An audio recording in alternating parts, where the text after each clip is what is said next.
Hi, Sir Peter Cook, and welcome to your second ArchDaily interview, nearly 10 years after the first one. So it's a pleasure to reconnect and explore your remarkable journey and influence on architecture. So let's dive in by looking first at some of your early works, basically your concept that still resonates till today, before we focus on your more recent work. So first things first. With Archigram, you push the boundaries of technology's role in architecture. Today, we're seeing rapid advancement in digital tools and AI. How do you view these technologies' impact on architecture today? I think they've become more absorbed into architecture. I think that they are now part and parcel of the system of making architecture, and we almost ignore the significance of them because they're there. And even when new technologies emerge, somebody suddenly introduces you to the material that can do something wonderful. Maybe it's impregnated with electricity, or it can, grow. Even, as I was saying in the lecture, that some of the people involving in biochemistry, into biomorphics, into things that grow, buildings that grow. And I've been hearing these conversations in closed circles for quite a number of years, and then you start seeing them and you say, yeah, sure. And I think that's rather nice. There's a sort of almost nonchalance to it, rather than saying, oh my God, is this some new thing? Whether it affects how people enjoy space, on the other hand, still requires talent. You can't get AI and the machine and everything, or the laboratory to do everything. You still have to have somebody who edits it, tweaks it. So the plug-in city still sparks discussion nearly 60 years after you envisioned it.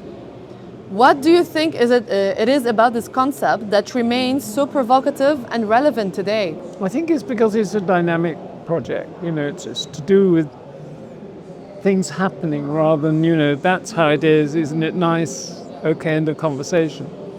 It's a dynamic thing, it absorbs the change of actions, time, additives, subtractives. And therefore that dynamic, you can ignore in a way the styling, but remember the notion of it's a pulsating organism, which in most cities is only within limits. This city has a lot of structures, but the movement is still conventional movement in cars, bit of walking above, bit of underground, bit of boats, but basically it's the same. Nearly makes a three-dimensional city, but not really, not much. You've been a radical voice in architecture for over 5 decades, challenging conventions. In your view, how has architecture radicalism evolved? And is there still room for revolutionary ideas and experimentations? Sure, absolutely. There has to be. Otherwise we go under. I think people sort of tend to condition themselves. They are made nervous by it. They're made sometimes uncomfortable. And I think it may be that, a lot has been written about this and talked about this, that whether the effect of the pandemic was to make people nervous and scared, keeping their head below the parapet, wanting to do the right thing. Whereas we were quite not worried about doing the right thing. We want to do something, And that's a different attitude. It's a sort of bravado, if you like. And I think the idea of bravado in architecture is quite an interesting one. Not necessarily experimentation only, but bravado. This building has a certain amount of bravado, whether you like the detail or not. But it was a great gesture, And it started to have a conversation about linking buildings together, doing something in the sky, not just a top deck, but a piece of the ground in the sky. Interesting. Especially your views about COVID times were very interesting to hear, actually. Yeah, as I can repeat it again, that I myself actually did a lot of drawing in that time. I had trouble getting the paper. I had to get it sent rather than going up to the shop. I built a gazebo in the garden made out of metal. I just had aluminum strip and a drill, and I built this. My wife wanted a gazebo. It took me a few months. I didn't much have anything else to do. I go inside and draw, go out, and it was a very good weather that year when I was out in the garden drilling and assembling the sink. Now it has plants growing over it. So I didn't waste any time. I just didn't travel much. But as soon as we were able to travel, we did. We were the first people out. We were the first people on the plane, I think. So you initially gained recognition for your unbuilt work with Archigram, but now with Crab, you have allowed people to experience your architectural vision spatially. How has seeing your ideas in built form affect your creative process? Oh, I think it does, because you discover things that, the first one or two buildings I did, I was surprised about light quality, but not about size. I found that because I'd done a few exhibitions, I could draw something and predict the size of it, and it looked like I thought it would be, but a lot of things to do with the presence of the object, things that you learn by doing built things that you didn't think matter, like the positioning of a radiator or the depth of a beam or the shadow cast by a beam, dark corners of a room, light, height affecting the perception of space. That sort of thing, you have to build a bit, and then you get amazing feedback. Lots of ideas, come into the drawings from making the building. Seriously. Can you tell us a bit more about the work of Crab Studio and how the project represent also a continuation and evolution of the idea? Well, the Crab Studios evolved. There's Crab Studio and Chap and Crab Lab, and they're all things that I've been involved in. And it's mostly working with people everybody's younger than me, but most of the people I work with are much, much younger than me. They connect. Usually you find that they were taught by somebody I taught or something like that. But I think that it's very much a process where I like people taking the initiative a lot. I let them run. I don't sort of sit on their back as much as some people would. If they booed, then I'm on them like a shot. But I like to see how they evolve. And it's partly like a teaching process, It's a sort of allowing variations to happen. And then you edit it back. It's like editing. Interesting. And what recent or upcoming projects you're working on that you are particularly excited about? Well, there's things that we're not allowed to talk about very much, which is, stuff to do with neon, to do with the city, to do with the other neon developments in Saudi Arabia. We've been looking at doing some work in Albania and Tehran, because Eddie Rama is a great architecture collector. A lot of things are happening in Tehran. Yeah. And everybody's out there. Yeah. And then I still would like to do something in England, but the English projects hardly ever happen. Are there any specific, let's say, functions or programs that you would like to focus on? Well, the only building type that I've done more than one building of is university buildings, funnily enough. I've done studio buildings for university. I've done admin building. I've done a law faculty, done a canteen. They're all for academic. So in theory, I'm not a specialist, but I think about 5 of the things I've done that were built are actually for universities. But that's not, it just happened that I won competitions or whatever, But I quite like doing housing, funnily enough, although housing doesn't pay well and it's a chore. I've never done 2 things I would love to do and I've never done in building, One is a house. Nobody's ever commissioned me to do a house. We played around with our own apartment, I've styled up some things, but I've never had a house, a domestic client, and I've never done a restaurant. I love to do a restaurant. I spend a lot of time in restaurants. I think I could do it rather well. But I'm not on that network. I don't know, you know. People don't think of me as a restaurant designer. They probably think, I don't know, I'm not gay, I'm an academic sort of person, you know, in a way. I'm thought of in relation to big schemes. Going back to academia, you have taught at various universities worldwide and you've shaped countless young architects. What changes in architectural education do you believe are most needed to prepare students for today's complex challenges? Well, I think I go back to my own basics. I think what is needed is enthusiasm and encouragement. And I think so many schools now are concerned about being worthy, being meaningful, ticking the boxes, making sure they've done this and done that and done this and done that and done that. There's not much spirit, there's not much encouragement of being wrong, being naughty or being different or being beyond, you know, it's all correct. And I blame the heads of the schools for this, more than even the professors. I think there's some interesting teachers out there, and they too are feeling frustrated because there's so much of this ticking the box. And, you know, I don't think that necessarily the Bologna edict was necessarily right. It tried to regularize everything, you know. And I think that many of the heads of schools now are theory academics. You know, they're not designers.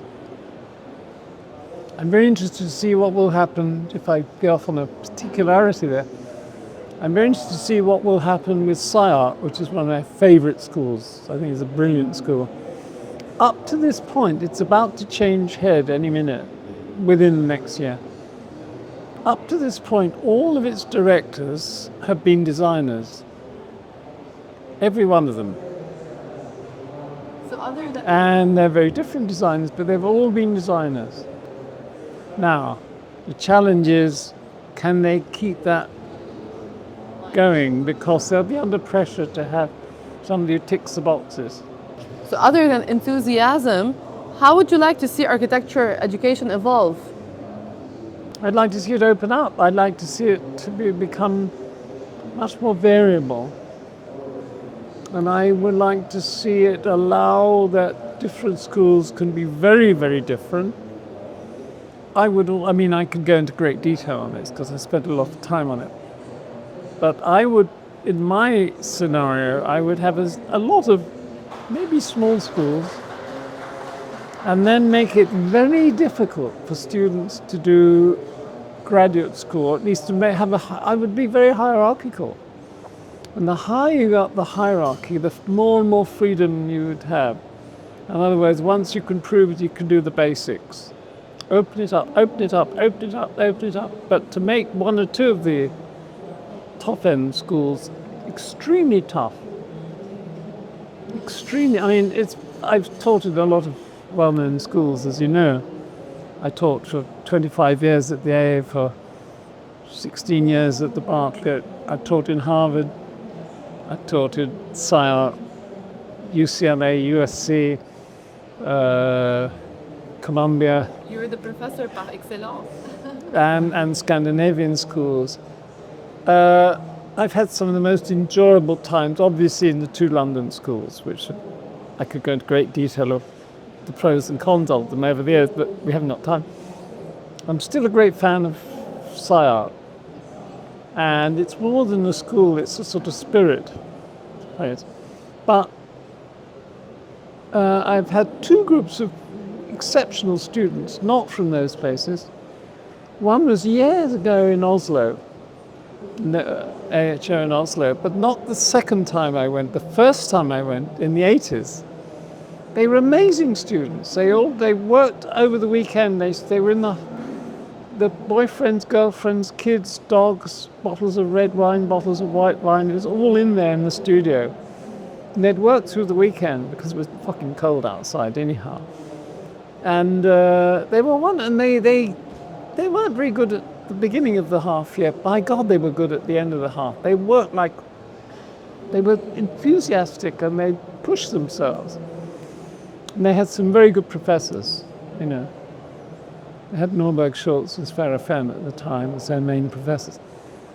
I went back there 18 years later, and the school had moved into smart premises. Kids went home at 4 o'clock. They didn't have anything up on the walls, no dogs, no wine. It was just a 9 to 5 school. Everything was sort of very pleased with itself, because by that time Norway had a lot of oil, a lot of money.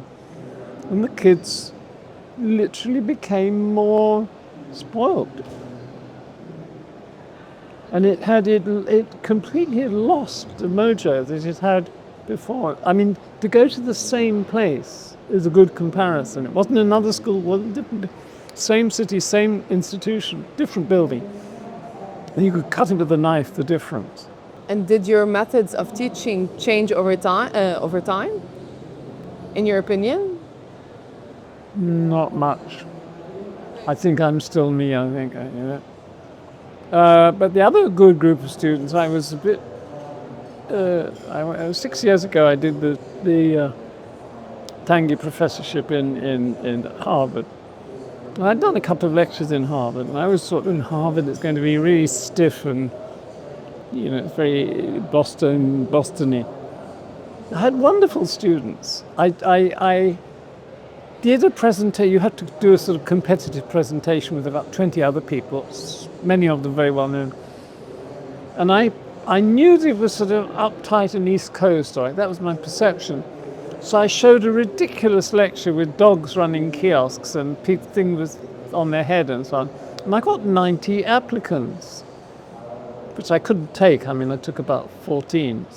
But that meant there were 90 people who really wanted to do that in contradistinction to the rest. There might well, of course, have been 200 who really didn't want to do that.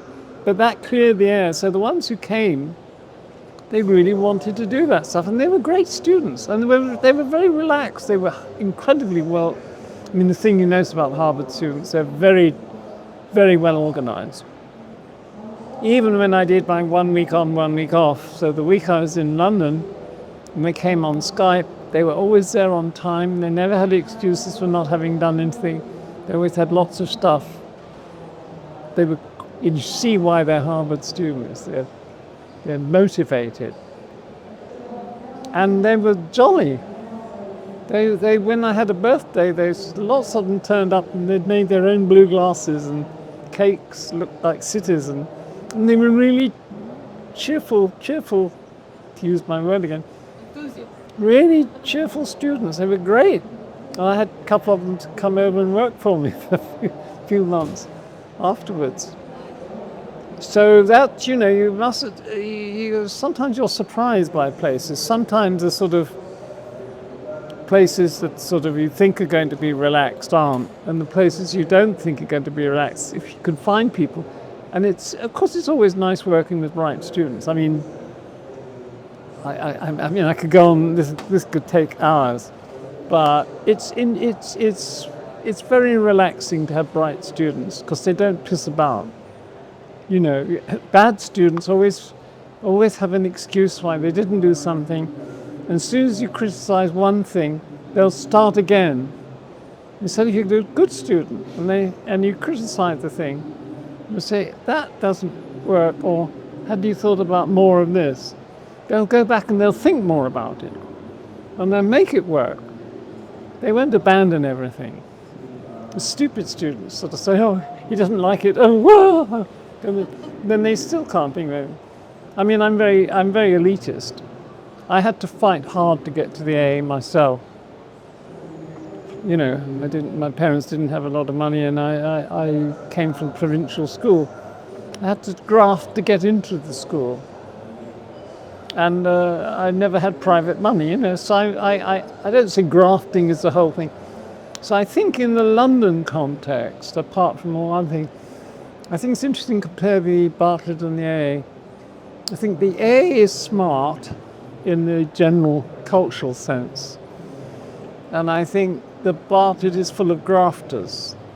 Now that sometimes means that the Bartlett is a bit grimmer, and the AA is a bit sort of stylish. And don't ask me about the current politics, but taking a 50-year cycle on it. I think there's some amazing teachers in both, particularly in the Bart. But I'm not sure about the direction. But the student intake, they tend to be, the Bartlett ones are closer to the Harvard ones, I would say. And the AA ones, many of them like being at the AA because it's very agreeable. I don't know whether either of you went to any of these places. Finally, what would you give, what would be your advice for young students who want to go into architecture? Should they study architecture? Oh, sure. Even if you want to go into film, if you want to go into writing, if you want to go into being a good gardener, you still go to architecture school.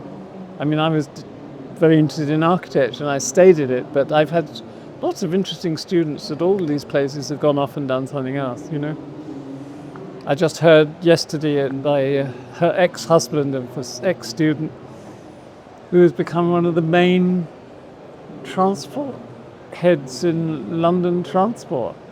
But she was a graduate student of mine. She seemed to be doing architecture at the time, Belgian maybe. You never, somebody goes off and starts making films, somebody else you discover they sort of got out of architecture, but they're running a very interesting chicken farm. I think if you do architecture, you should be prepared to move towns.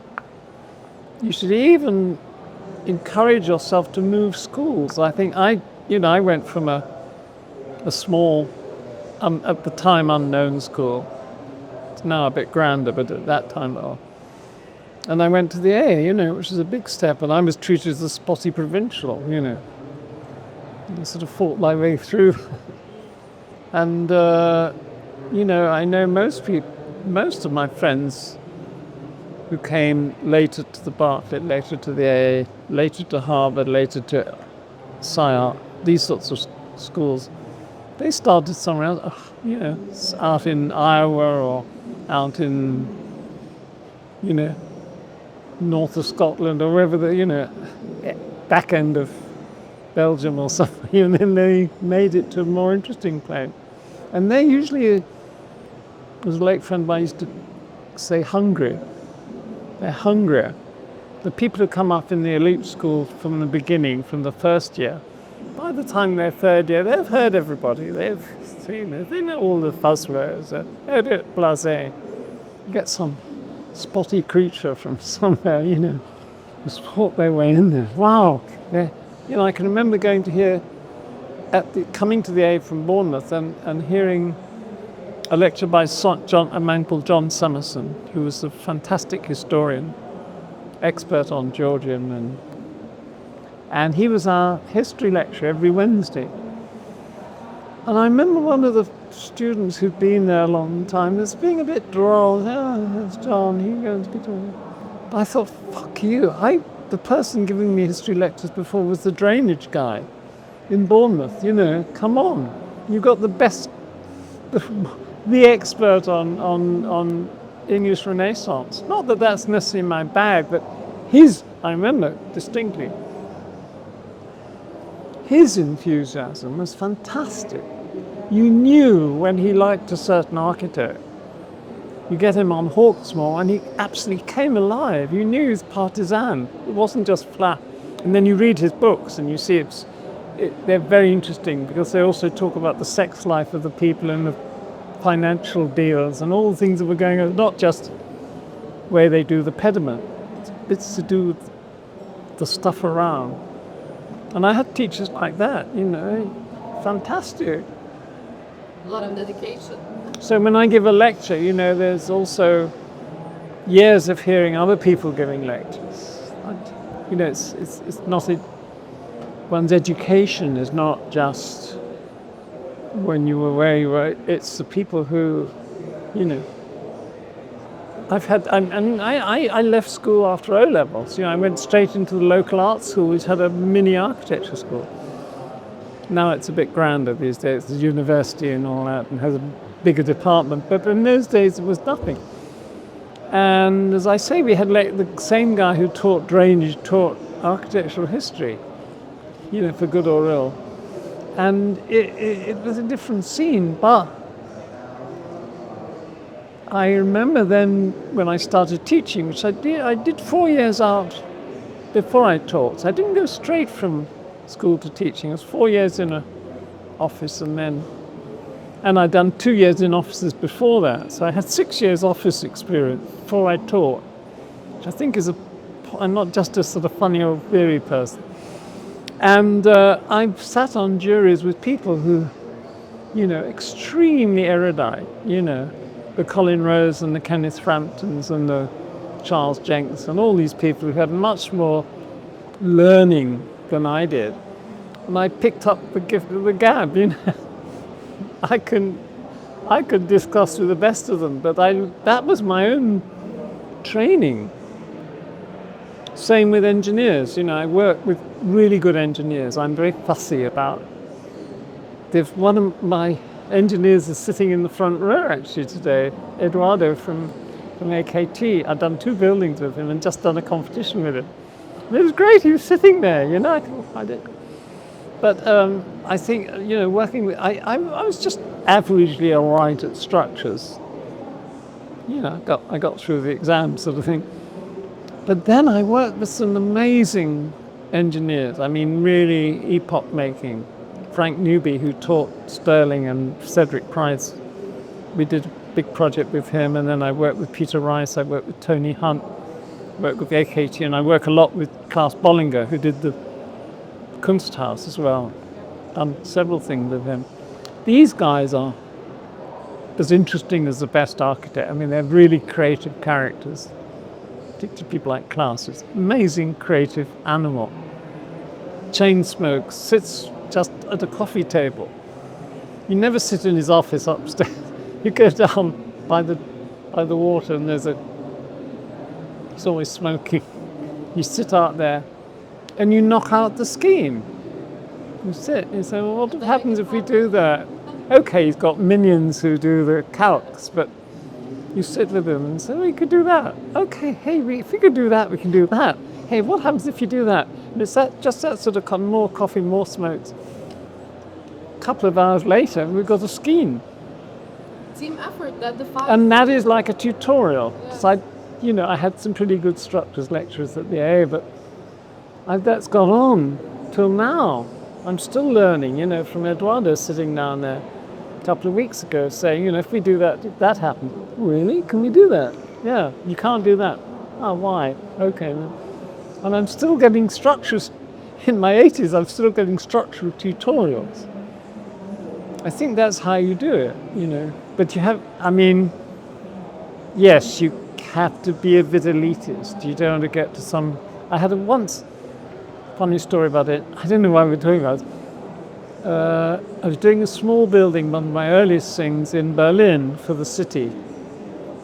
It was part of something called the Internationale Bauausstellung. It was a block of flats, basically, in Christine Hawley. And there was we had to have some local engineer, small-time engineer, to check it out. And I went with our co-architect, who's a lady called Lincoln Baller, good architect. And we went to this meeting with this engineer, and he was being so sort of po-faced and so meager. I blew my cool. And I came out, and Lincoln said to me, I didn't know you knew that much German. I said, I don't. I was just so pissed off. I thought of every English engineering word and made it sound German, and apparently it worked because they're mostly the same words. I didn't know that.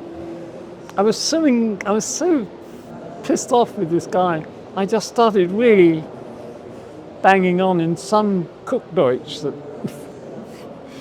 a bit of German here and a bit of putting a funny German ending on Das Lintel or something, and hoping it worked. Das Cantilever. Now, basically, this is what it means to be to work with a team, right? How things change, you work together, you think about things together with engineers, and this defies the concept of a star architect. With them early on. And you learn such a lot. When we did the Kunsthaus, you know, the thing in Graz, Colin Foley and I, who sadly died recently, we did because he's quite good at structures. And I, by that time, was fairly good at structures. So we reckoned we could figure out what to do. We gave the thing 22 columns. And they were about that big, right? Yeah. You know, metre and a bit. When Klaus Bollinger got in on the case, he reduced it, he built it in 11 columns, half the number of columns, and that diameter, like a third of the diameter. Now, of course, his PhD thesis was about column construction, and he's a great, fantastic engineer. But he took risks that we would have never dared take. But that changed the space, right? Yeah, and really he was in, so as soon as he came on board, you know, the thing sang. The other thing that's quite funny about that is that and a little building I did in Bournemouth for the same institution as I studied in originally, I did a blue drawing studio. Yeah. Both that and the Kunsthaus. Okay, the Kunsthaus is a sort of triangulated steel and then steel sheet and then plastic. The Bournemouth one is made like a ship, it's welded steel. But they both have this profile. And in different engineers, AKT on the Bournemouth, Klaus on the other. In both cases, when we drew them, they were like that. And in both cases, the engineer says, no, it'll collapse. You've got to do it like that. So there was like a basic principle which, you know, comes from, and the building changes. It goes from being like that to suddenly being like that. And I love that stuff because it's sort of what it's about. This was very insightful. Thank you very much.